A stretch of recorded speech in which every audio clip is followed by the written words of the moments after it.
La filósofa argentina Roxana Kramer acaba de publicar en su canal de YouTube un vídeo en el que pretende defender el establecimiento de una renta básica universal, dando réplica a dos de las críticas que yo he formulado en contra de esta política pública. El primer argumento mío al que Roxana pretende dar réplica para así justificar el establecimiento de una renta básica universal es que, según ella dice, que yo he dicho, la renta básica universal es ilegítima porque la riqueza de los ricos procede de su ingenio y, por tanto, los ricos merecen esa riqueza.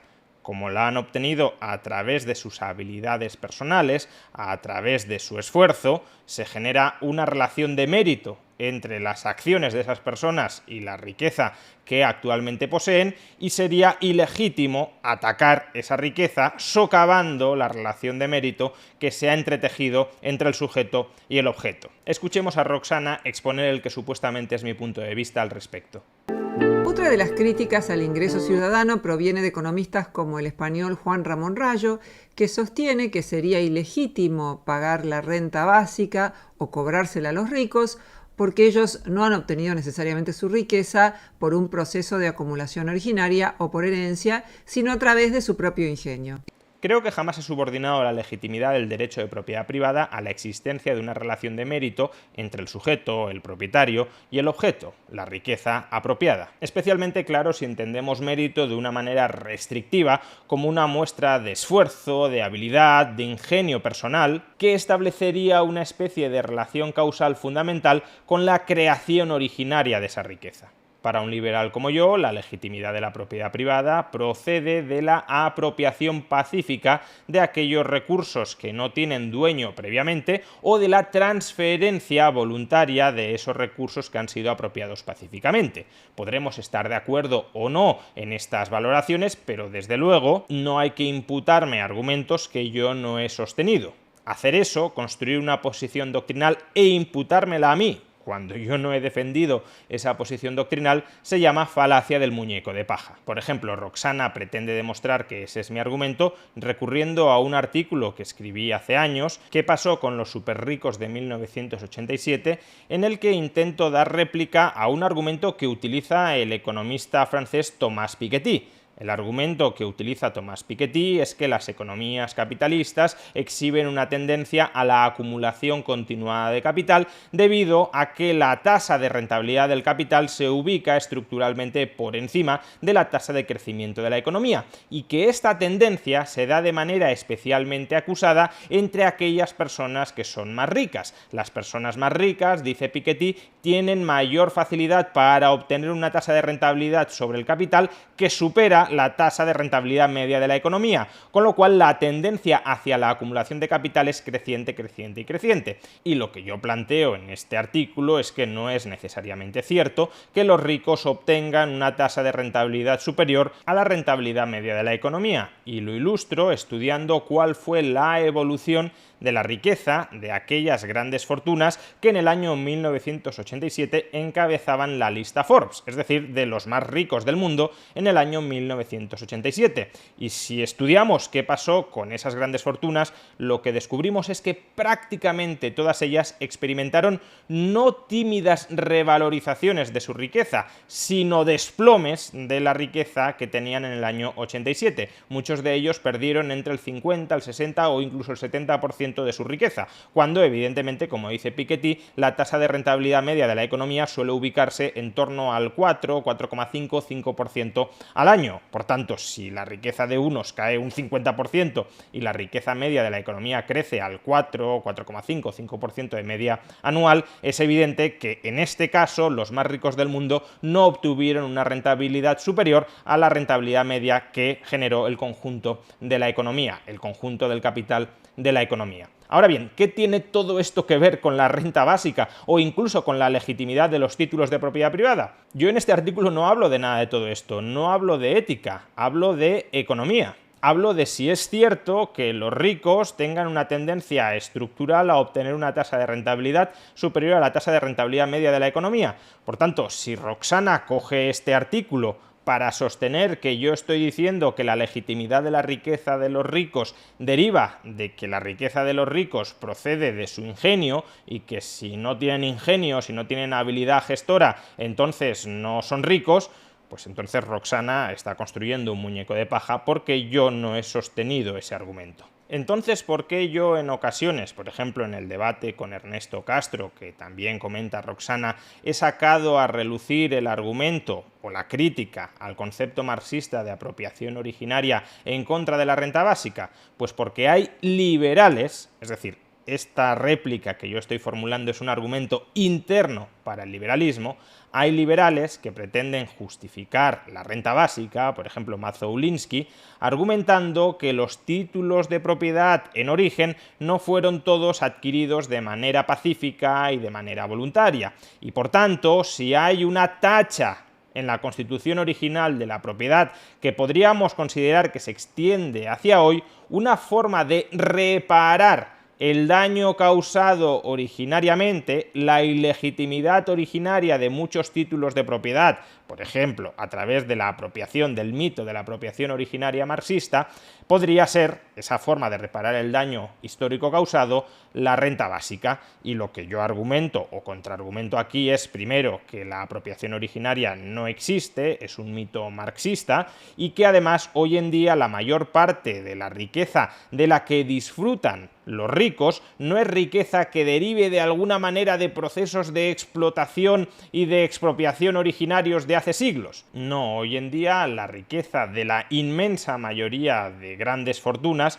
procede esencialmente del capital humano que esas personas han incorporado a sus empresas. Facebook, Google, Amazon no derivan de tener una especie de monopolio originario sobre los recursos naturales que haya sido además construido sobre la expropiación de esos recursos naturales. No, son empresas asentadas en el conocimiento y por tanto es un conocimiento que ha sido creado ex novo por sus promotores, que suelen ser sus actuales propietarios y por tanto esas grandes fortunas, y que no procede, insisto, de recursos naturales que fueron expropiados en el pasado.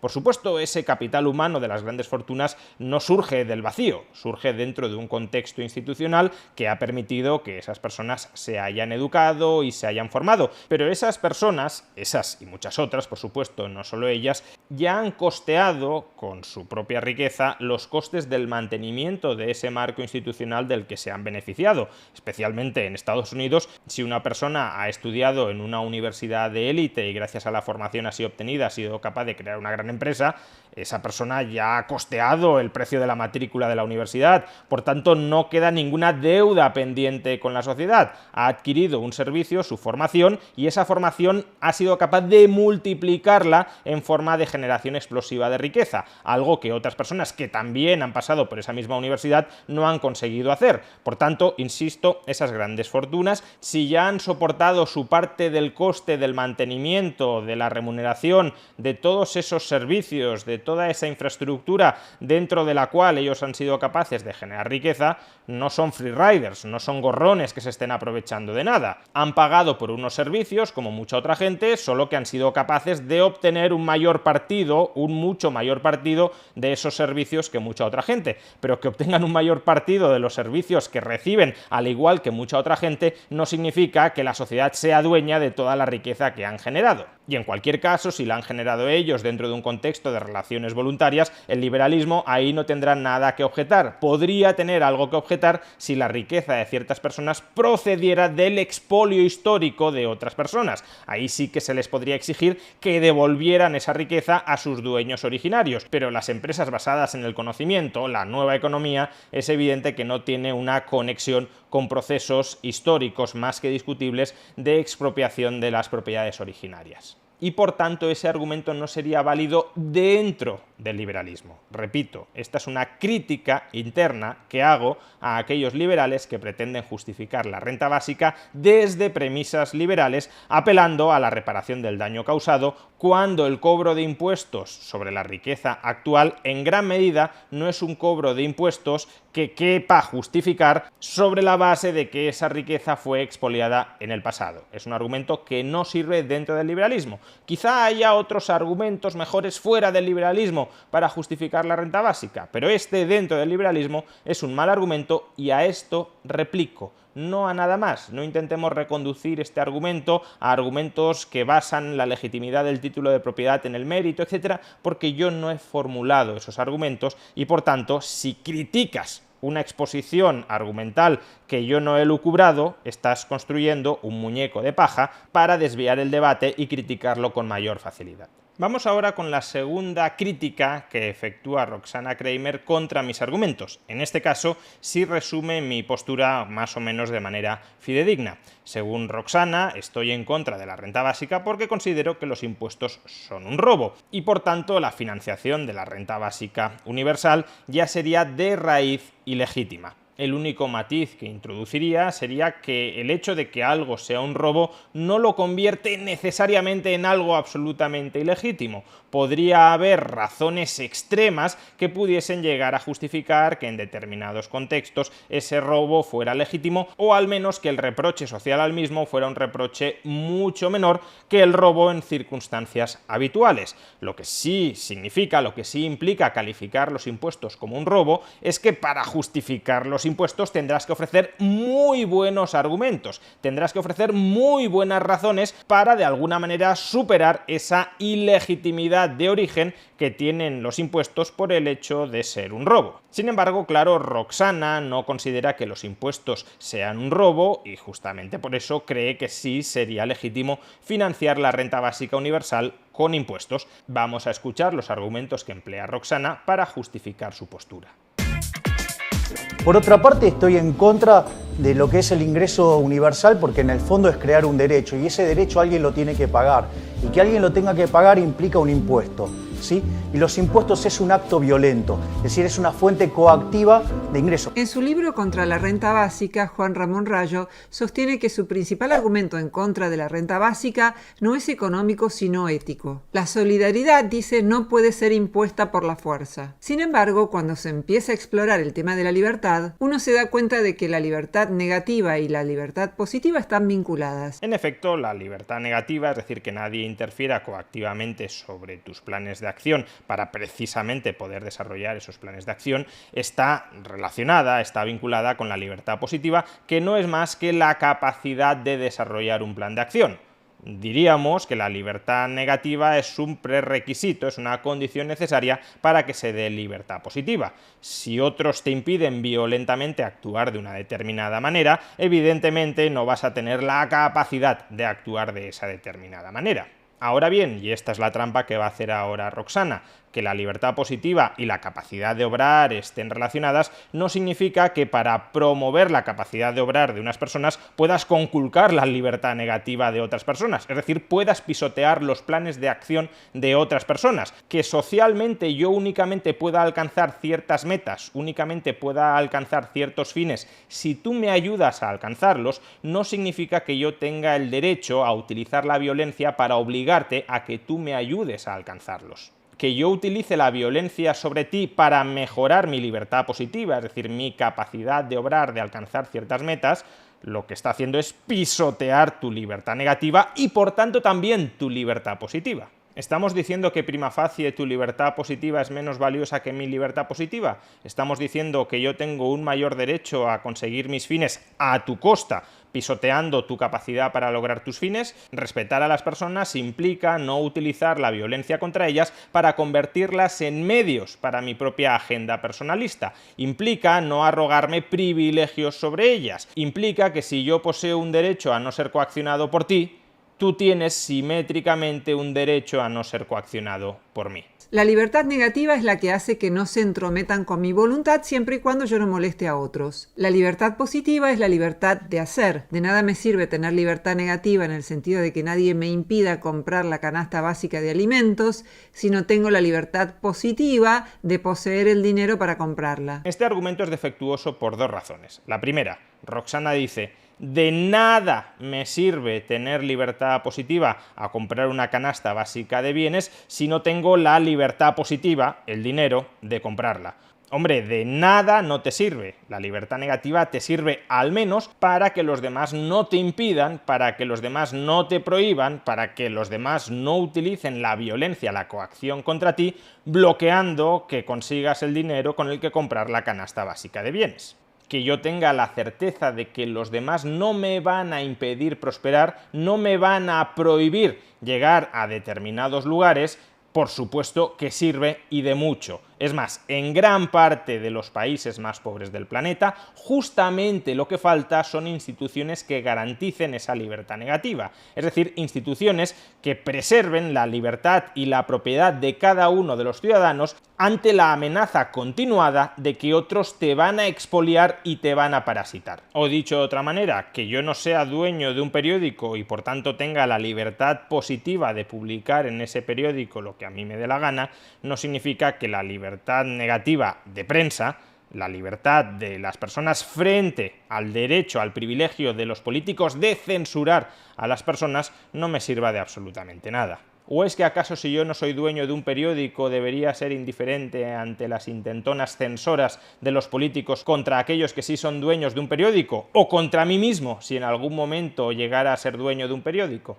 Y el otro problema del argumento de Roxana es que no parece darse cuenta de algo que ya he mencionado con anterioridad, y es que en una sociedad mi libertad positiva depende de que otras personas me ayuden a conseguir mis fines. La cuestión es si esas otras personas tienen que ayudarme coactivamente, obligatoriamente, violando por tanto su libertad negativa, o en cambio la ayuda que me presten, la cooperación que me presten esas otras personas ha de fundamentarse en la voluntariedad, respetando por tanto su libertad negativa. El dinero no es algo que crezca en los árboles, sino que es un medio de intercambio que se obtiene cuando generas valor para otras personas en sociedad. Justamente por eso el dinero te faculta a comprar otras mercancías, otros valores que hayan generado otras personas en sociedad. Yo obtengo de la sociedad un valor equivalente al que he aportado cooperativamente a la sociedad. Mi capacidad para reclamarles a otros que cooperen voluntariamente conmigo depende de que yo colabore, de que yo coopere voluntariamente con ellos. Mi libertad positiva de alcanzar ciertas metas depende de que previamente yo haya coadyuvado su libertad positiva de alcanzar otras metas.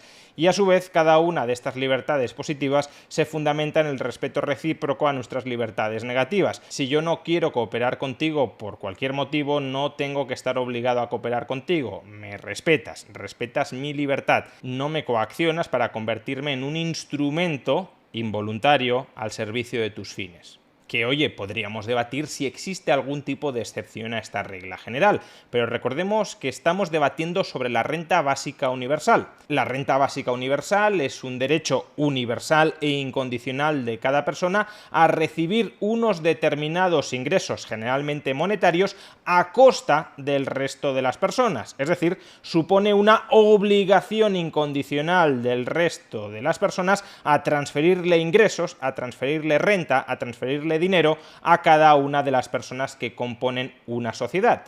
Pongámonos en el siguiente ejemplo imaginario. Supongamos que hay un profesor o una profesora de filosofía que carece de ingresos y de ahorro. Y a su lado hay una persona con una gran fortuna que ha construido sobre la base de su trabajo, de su esfuerzo, de su dedicación. Es decir, es una persona con mucho ahorro, con más ahorro del que necesita estrictamente para vivir. Supongamos que esa persona rica quiere contratar al profesor o a la profesora de filosofía a cambio de, pongamos el caso, 800, 900, 1000 euros mensuales para que el profesor o profesora de filosofía le dé clases de esa materia a su hijo. ¿Sería legítimo que el profesor o profesora de filosofía dijera: yo no quiero trabajar para ti por 800, 900 o 1000 euros al mes, yo no quiero darle clases de filosofía a tu hijo? Ahora bien, como yo tengo el derecho a una renta básica universal, tú me tienes que dar, a cambio de nada, 800, 900 o 1000 euros al mes. Pues eso es exactamente lo que defienden los impulsores de la renta básica universal, que cada persona tiene un derecho incondicional contra las demás para que esas otras personas le transfieran renta, insisto, sin condiciones. Las otras personas no pueden decirle: vale, yo te doy 800, 900 o 1000 euros al mes, pero tú préstame un servicio a cambio. No, no, no. La renta básica universal, repito, es incondicional. No se trata de darle una ayuda subsidiaria de última instancia, condicionada, por ejemplo, a que esa persona intente reinsertarse productivamente en sociedad para que, mientras tanto, esa persona subsista. No. Se trata de entregarle una renta con cargo a la propiedad pacíficamente adquirida de otras personas para que ese individuo que recibe la renta básica universal no se sienta obligado a cooperar en sociedad. No quiere cooperar en sociedad, pero sí quiere los frutos derivados de la cooperación social dentro de esa comunidad. No es que quiera vivir aislado de los demás, no. Quiere que los demás, con cargo a la riqueza que generan cooperando en sociedad, le paguen una renta de 800, 900 o 1000 euros sin que él tenga por qué cooperar en sociedad. Eso es puro egoísmo e insolidaridad. Construyo mi libertad positiva sobre la base de pisotear tu libertad negativa y también tu libertad positiva. Pero continuemos con los argumentos de Roxana a favor de la renta básica universal y en contra del argumento de que los impuestos son un robo. Es necesario aceptar que la sociedad puede imponer ciertas obligaciones razonables, consensuadas por la mayoría. Muchos saltos lógicos al vacío. Es necesario aceptar que la sociedad pueda imponerle a un individuo obligaciones razonables. ¿Y qué son obligaciones razonables? Probablemente lo que Roxana considere razonable no es exactamente lo mismo que yo considero razonable. ¿Eso hace que yo no sea una persona razonable? Entonces, si no soy una persona razonable, ¿por qué Roxana intenta razonar conmigo? Yo, por supuesto, sí considero que Roxana es una persona razonable, pero no considero que tenga el monopolio de la razonabilidad. Los teóricos de la filosofía política no son personas razonables por el hecho de que discrepen profundamente en la mayoría de los aspectos esenciales de la filosofía política. Tal vez, si tenemos diferencias irreductibles sobre lo que es y sobre lo que no es razonable, lo razonable sería consensuar unos mínimos sociales que permitan la coexistencia pacífica entre conceptos distintos de razonabilidad. Tú respetas mi visión razonable del mundo a cambio de que yo respete tu visión razonable del mundo. Es decir, yo no te piso y tú no me pisas. Pero con la renta básica esta condición no se cumple. Para que tu visión razonable del mundo se pueda desplegar, has de pisotear, has de parasitar mi visión igualmente razonable del mundo. Tu utopía requiere invadir mi utopía. En todo caso, dicho sea de paso, me cuesta creer que Roxana considere verdaderamente razonable que las personas que están generando riqueza dentro de la sociedad tengan la obligación de dejarse parasitar por otras personas, aun en el caso de que estas otras personas no quieran cooperar con ellas, sino vivir a costa de ellas. No estoy diciendo si van a hacerlo o no van a hacerlo.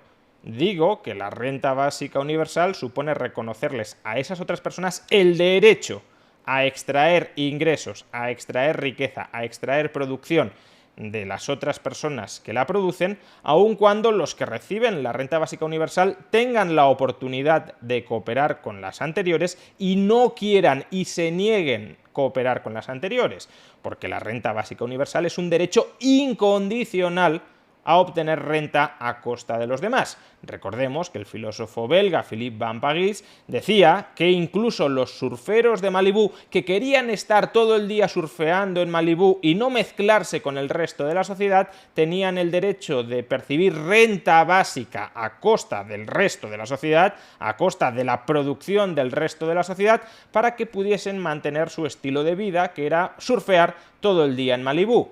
Sinceramente me cuesta creer que Roxana considere este parasitismo como algo razonable, como un marco social de coexistencia y convivencia pacífica razonable.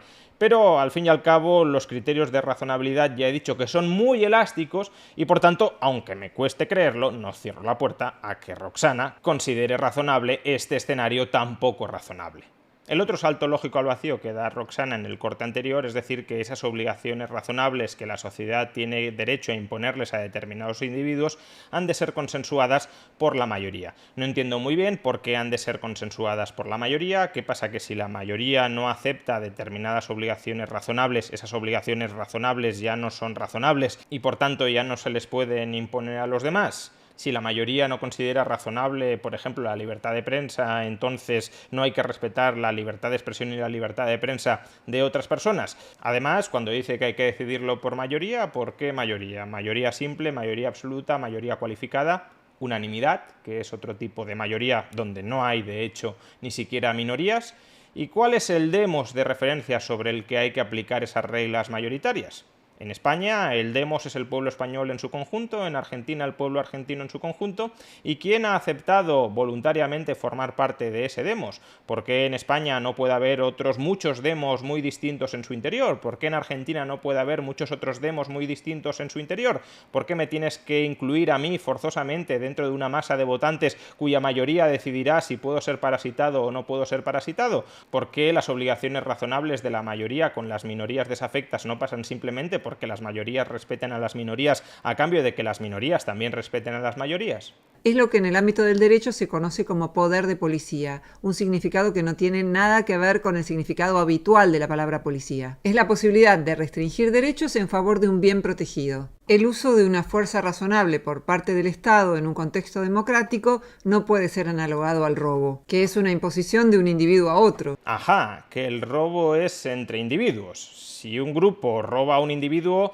eso no es un robo. Las mafias, cuando se organizan para robar a determinadas personas, no las están robando porque roban en comandita, roban en grupo. Y el robo es simplemente la imposición de un individuo sobre otro individuo. Si una mayoría de individuos se organiza para robar a una minoría de individuos, eso ya no es un robo, debe de ser otra cosa distinta, aunque suponga una transferencia coactiva de la propiedad de las minorías a la propiedad de las mayorías. Pues vaya argumento más poco razonable.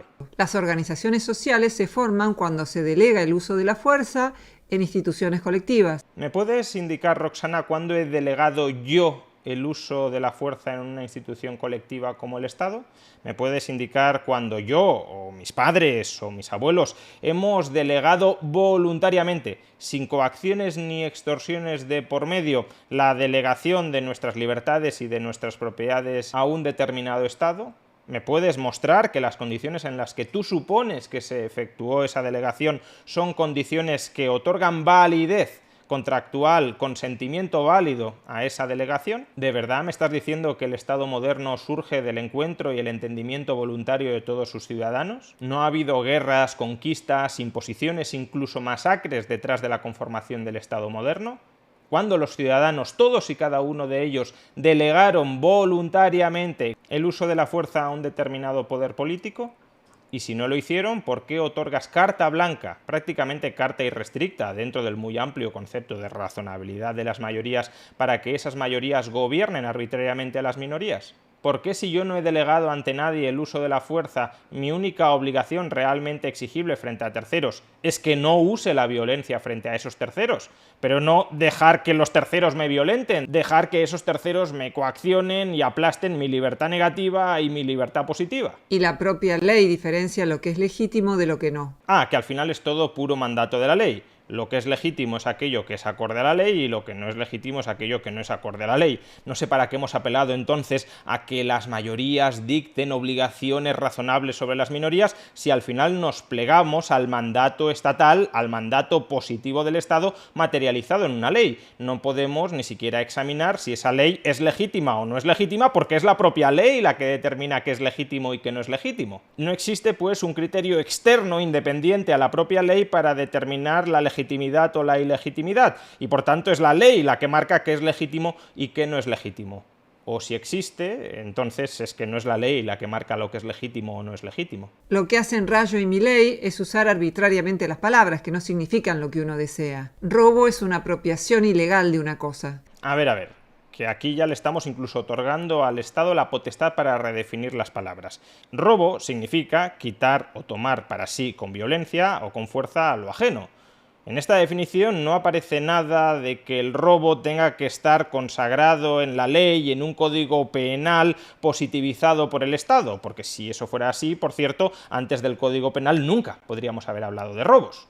No existían robos antes del Código Penal. Los robos los implanta el Estado desde el momento en el que aprueba el Código Penal. Antes del Código Penal no existían robos en sociedad. Y supongo que siguiendo esta misma lógica, Roxana también nos dirá que un homicidio no es la muerte causada a una persona por otra, sino la muerte causada ilegalmente a una persona por otra. De tal manera que si el Estado comete un homicidio que el Estado no reconoce como tal, en realidad no es un homicidio, es otra cosa. O asimismo, supongo que jamás podremos hablar de censura estatal de los medios de comunicación, salvo que el Estado reconozca efectivamente que él mismo está censurando. Si el Estado dice que simplemente está controlando controlando que las opiniones no contaminen la esfera pública y que por tanto está administrando las opiniones que llegan al espacio público, eso no sería censura porque el Estado no reconoce que eso es censura. Pues no me parece una perspectiva demasiado razonable. Si a uno no le gusta que en una sociedad se paguen impuestos, debe tratar de cambiar las leyes y debe probar que su alternativa institucional es capaz de manejar los problemas de manera igual o mejor que en el sistema anterior. Hombre, yo claro que intento cambiar las leyes, claro que intento influir sobre la opinión pública, claro que intento que la gente comprenda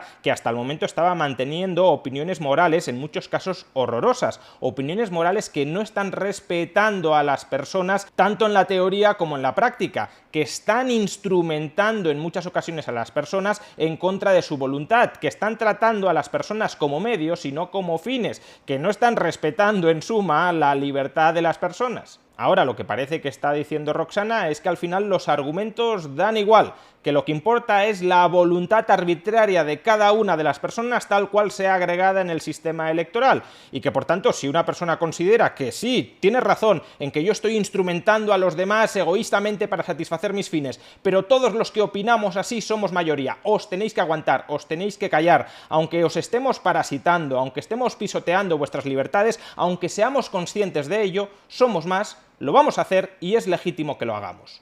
Pues no, eso es lo que estoy disputando. Podrán tener la fuerza, pero no tendrán la razón. Por otra parte, una sociedad sin impuestos sería insolidaria, carecería de servicios esenciales como las señales viales, la educación, la salud. Bueno, aquí Roxana ya está haciendo unos pronósticos que no tienen en absoluto por qué ser ciertos.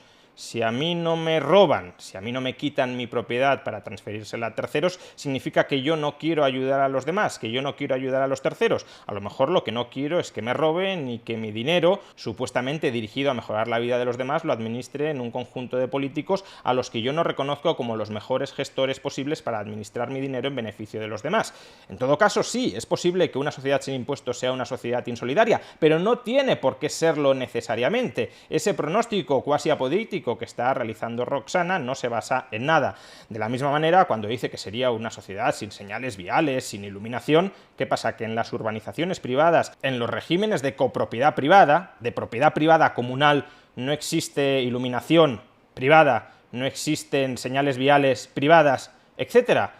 Que, repito, ni siquiera estoy entrando a discutir si esto es mejor o peor desde mi punto de vista o desde el punto de vista de Roxana que el sistema que tenemos actualmente. Aquí simplemente estoy diciendo que Roxana hace una serie de pronósticos que son del todo engañosos. No tiene por qué darse el escenario que ella está describiendo. Ese pronóstico no se fundamenta en nada. Y en todo caso, ¿los impuestos podrían llegar a estar legitimados para suministrar la iluminación o para suministrar los servicios viales? Que sería un debate bastante interesante, pero distinto del que estamos manteniendo ahora. Y es si los impuestos pueden estar justificados para financiar la renta básica universal, es decir, para sufragar el parasitismo incondicional de unas personas sobre otras. Si ya es complicado justificar los impuestos para las señales viales, ¿qué no será justificar los impuestos para sufragar ese parasitismo institucionalizado? Los impuestos son un instrumento para el avance social. En tal caso, lo que se debe discutir es cuánto se paga, Nada. quién paga, Nadie. quién decide cuánto se paga, Cada uno con respecto a su propiedad, y en qué contexto, en cualquiera, y a dónde van los impuestos. a donde cada uno escoja dónde destinar su propiedad. Obviamente cada una de estas respuestas es muy categórica y realmente tendríamos que considerar la posibilidad de que existan excepciones a estos principios o a estas respuestas generales. Sin embargo, quiero resaltar que cuando Roxana dice que hemos de debatir cuántos impuestos se pagan, quién los paga, a dónde se dirigen, pues es que estamos debatiendo sobre esto. Cuando los liberales decimos los impuestos son un robo, lo que estamos diciendo es nadie tiene que pagar en términos generales impuestos. Cuando decimos que el Estado no tiene que existir o tiene que existir en su mínima expresión indispensable para mantener la coexistencia pacífica dentro de una sociedad, lo que estamos diciendo es que los impuestos no han de existir o han de ser mínimos, ultramínimos. Por tanto, claro que estamos debatiendo sobre esto. Decir que hay que debatir sobre esto y que no hay que considerar que los impuestos son un robo, parece que en cierto modo está olvidando que una de las posturas legítimas, razonables en ese debate es considerar que los impuestos son un robo y que por tanto esas han de ser las respuestas a las preguntas que ella está planteando. En definitiva, la primera parte del vídeo de Roxana, en la que critica mis argumentos contra la renta básica, es una mala interpretación de cuáles son mis posturas críticas con la renta básica.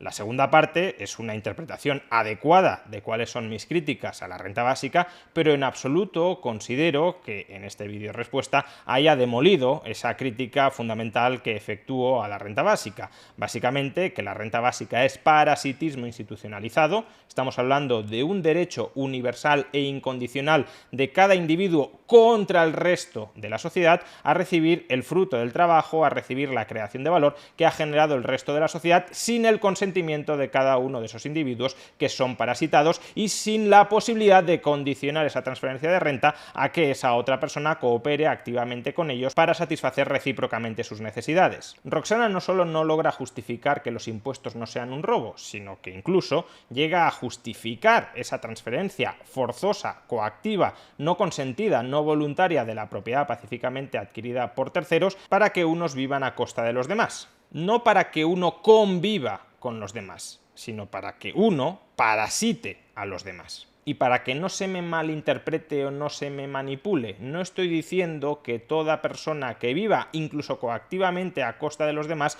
deba recibir la consideración de parásito. Estoy diciendo que aquella persona que, teniendo la oportunidad de prosperar personalmente cooperando con los demás, no quiere cooperar con los demás y sí exige que los demás le transfieran parte de la propiedad que pacífica y legítimamente han creado y han adquirido, esa persona que, teniendo la oportunidad, la rechaza, pero aún así quiere obtener los frutos de la cooperación social, esa persona sí es un parásito. Y Roxana, en su vídeo, defiende este parasitismo institucionalizado llamado renta básica universal.